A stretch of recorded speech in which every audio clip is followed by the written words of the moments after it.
I feel like nonverbal communication is something that we all kind of intuitively do as teachers in the Yeah. classroom, but Mm. perhaps we don't talk about it as much. Definitely.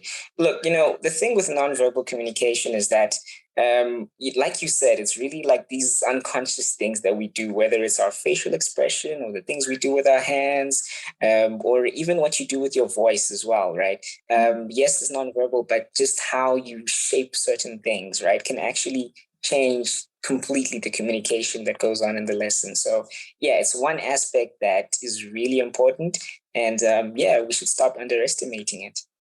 Definitely, definitely. I think when I first started working as a teacher, the one thing I felt I had to do a lot was talk a lot, and then I discovered all of these ways to interact with my students without actually Yeah, using words at all. So that's basically, yeah, in a nutshell, what nonverbal communication is. And you've already mentioned some ways to do it. Yeah, your body language, right? So things like gestures or yeah. yeah, like you said, also your facial expression, all of these great ways. So can you share a couple of gestures that you like to use in your online classroom?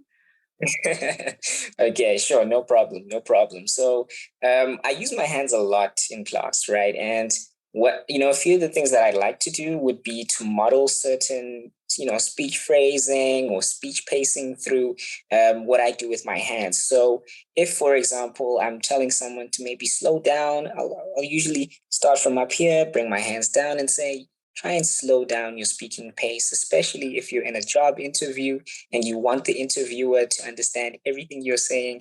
It's really important to sort of slow down a bit. Maybe if you're talking with your friends who are used to you, then you can start to speed up. And then I'll use a gesture like this, which will show that you're speeding up, right? I think one other gesture that I love just to encourage my students is obviously the thumbs up, something Yeah, that's a universal praise gesture, and they love it. definitely, definitely. I'm definitely with you on that. Some other ways that I like to give feedback using non-verbal cues would be actually my facial expressions, which is something that you've already said. So I nod a lot when someone is talking, and I like what I'm hearing. Um, when they're saying something that is not quite right, I'm always kind of like, kind of confused. Are you sure? Yeah, kind of just showing, yeah, that try to think about that again.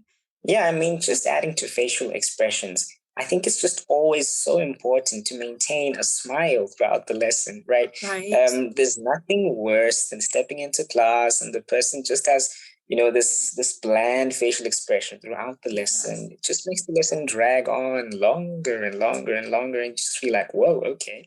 And talking about all of these great ways to interact with our students non-verbally, I think a big thing that we need to mention is, why should we do it? Why is it useful? Why are we talking about it as if it's the best thing ever? And the first thing that comes to mind is because I can give immediate feedback without interrupting my student at all. As they're talking, they can see from my expression if they're doing well, where they're doing well exactly. If my expression changes, they know instantly whether they need to rethink what they're saying. I think that is really important. You don't want to interrupt your student as they're talking and make them lose their train of thought and their flow. Can you think of any other reasons? I'd say it also, I mean, going back to the smiling, it encourages them, right? Because imagine you're learning a new language, you're not quite sure if you're on the right track. And if you see the teacher smiling or nodding or, things like the thumbs up, then that gives you more confidence while you're speaking. And you can actually see that, okay, cool, I'm on the right track. My efforts aren't in vain. I'm actually doing well, right? And it Yeah. builds further rapport as well, right? Mm. Because remember, this isn't just a classroom, you're connecting with a human being. From my experience, there are also some pitfalls to avoid when using these really, really useful means. I will never forget being in Vietnam and teaching. It was actually in a face-to-face classroom, not in an online classroom, but using a gesture that I thought meant okay, but actually it was really offensive. And I managed to kind of mask it, but looking back at it, I would rather not have been in that situation. So I think one thing that is important is to be using gestures that are universally recognized, like the thumbs up sign, for example. But yeah, just also be very, very careful. Has anything like that ever happened to you?